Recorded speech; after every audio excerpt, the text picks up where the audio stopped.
AI art always landed in hot waters one way or another, but this time, new concerns are being raised about it. Some might clap for its success in bringing newer forms of technology to art spaces, but when a person managed to copyright work that looked suspiciously like Zendaya, it raised questions of ethics about it. Keep watching to understand why. First, let's talk about why copywriting AI art raises ethical concerns. The debate about AI art has been evolving faster than you can imagine. AI art is dominating the social space at lightning speed. People are winning art competitions with it. Museums are launching exclusive exhibitions of it. And the most controversial of all, someone got AI-generated work copyrighted. Things got a little confusing when Chris Castanova made a graphic novel using the AI platform Midjourney and copyrighted it. Castanova wrote the novel herself, but she never painted her novel. So how did she get a license to own it? Keep watching to get that very answer. The graphic novel in question, Zarya of the Dawn, got a copyright license. That means Castanova owns all the rights to this AI-generated artwork, despite never lifting a finger to paint it. How can you claim an artwork a computer made for you?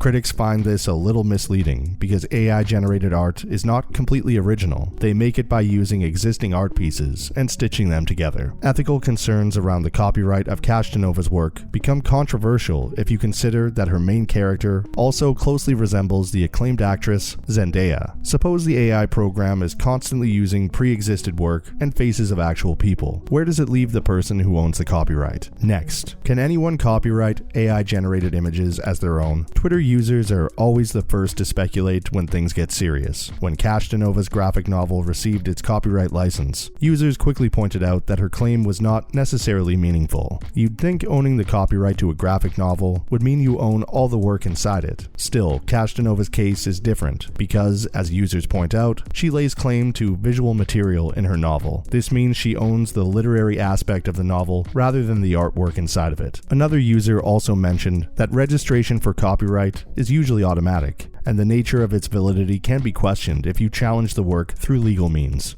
This means that even if you claim to own AI-generated work, there could always be someone out there who can make a valid case against it through legal means. Currently, the US Copyright Office does not let AIs keep copyrights, but no rule could legally stop copyright from being given to a human AI who lays claim to any AI-generated work. This would mean that no matter what we produce using these AI platforms, we could still say we own the work, unless someone challenged us. Twitter is on fire with this hotly debated subject, and we can expect more criticism now that OpenAI has started its AI-generated image platform, DALL-E 2, for the common public. Moving on, let's talk about the extent of influence AI-generated art has received. Artificial intelligence and machine learning are achieving new things in leaps and bounds. It was only a matter of time before these technologies reached the world of art. While recent developments are letting AI create photogenic material, the VTubing world is taking a hit as AI art keeps emerging as competition against human artists. For those who aren't aware of VTubing, this practice started in Japan. Like most eccentric things usually do, VTubers are just people who don't want to reveal their identity, so they connect their motions to a digital avatar. A motion capture technology translates human movements on the avatar in real time, so viewers only see the avatar. Human artists drew and designed most of these avatars. Still, with the advancement of AI image creation programs, VTube models are now being generated by computers. AI platforms like Novel AI, DALL-E, and Midjourney are among the popular names working to produce artificially generated art. For people who aren't artists, it's a fun way of feeling like one by giving these AI image-generated sites prompts. The possibilities are endless with AI, but so are questions of ethicality. Right now, Twitter is full of renditions of top VTubers, and they're all coming from fans using them as prompts in AI generators. The computer-generated pieces are so well made, it's hard to tell them apart from work that is actually drawn by hand. Next, let's see what VTubers have to say about fans using their hashtags for AI-generated art. Fans have endlessly used their favorite virtual stars as prompts in AI-generated art platforms. Though they might do this for fun, because AI is still such an uncertain area, they might face legal troubles in the end. There's a big debate around the morality of using a technology that relies so much on information taken from human artists. So artists are asking, is it okay to benefit and profit from existing works, even if it's made by a computer? Independent stars are being used as prompts by fans. The art tags that separate them from others are now taken over by fan AI-generated pieces, while famous VTubers like Gargora and Takanashi haven't told fans to stop using them as a prompt. They have requested that their fans not use their dedicated hashtags to post AI art. This has inspired other independent VTubers to follow their lead because the practice was becoming a hassle. There's increasing fear in the YouTubing community, not because fan art dominates hashtags, but because people wouldn't commission pieces if they could subscribe to a cheap AI service. V-artists like Lux think AI programs commit art theft, and that most of this work lands in a gray zone of legality and morality. Moving on, here's why artists are angry about AI-generated art and why it could be seen as theft. You'd think there'd be no need for artists, painters, and designers if AI was so strong that it made it hard to diminish human-made art from computer-generated art. That thought worries some creatives. A consensus among the art community is emerging that artificial intelligence is exploiting artwork made by humans to learn styles to make generated work more realistic. There are no laws to stop artificial intelligence programs from using intellectual property on the internet. Hence, it's no surprise that consent has never been taken from artists whose work inspired many of its creations. According to an independent VTuber, AI-generated art is not the same as any work people draw because a human skill is developed over the years to draw something even from reference, while an AI throws random existing art together and calls it new. They think it's not reassuring that these AIs take people's artworks for reproduction with no formal consent. An artist pointed out that the major problem that stands out in the art community is that AI-generated art falls under areas of copyright infringement and could also be seen as breaking the law. Legality is an issue when using AI-generated work commercially because there is no license to protect you, and the artists that inspiration was taken from are never mentioned nor paid. While many are worried about this technological advancement, others are content knowing that their art is equally as important, if not more. Next, let's look at what the upside could be for the use of this technology. While there's a lot of doom and gloom surrounding art generated by computers, there's another way this technology could be used for good. Keep watching to find out how. V-artist Zenith, who serves the art community by creating assets that can be used in your work, pointed out that there have already been technologically enhanced tools and programs that help artists produce better work, which is leagues better than technology that exploits artwork. The V-artist pointed out that art programs like Clip Studio Paint are good examples of features that used advanced technology to make the lives of artists easier. In the recent versions of the art software, there's an option to auto-color your work, which helps artists speed up their workflow. This is the kind of technology artists want to use instead of being on the receiving end of exploitation. I think most of us can agree that creating tools that help is more important than tools that aid unethical practices. Creating intelligent tools for artists to use appears to be a better deal. Lastly, we'll mention the loss experienced by artists because of AI-generated art. Artists have no material benefit from how AI generators use their work. Now that copyrights are entering the scene, issues are rising to even use art in thumbnails. The artists are essentially gaining nothing, even though they are the major reason these machines can produce any art at all. It's a lose-lose situation because all AI-generated artwork is lining the pockets of their developers, who benefit from subscription fees and monetary licenses. Users of these platforms also benefit from the generated work, such as in the case of Midjourney. This generator allows users to own anything the AI produces, even if parts of the end product come from an artist's work. It might ease tensions in the art community if permissions, paid licenses, and royalties were offered to the artists whose work is used to help machines learn. Artists genuinely believe there is potential for the two to work together. Only time will tell if that will become a reality. On that note,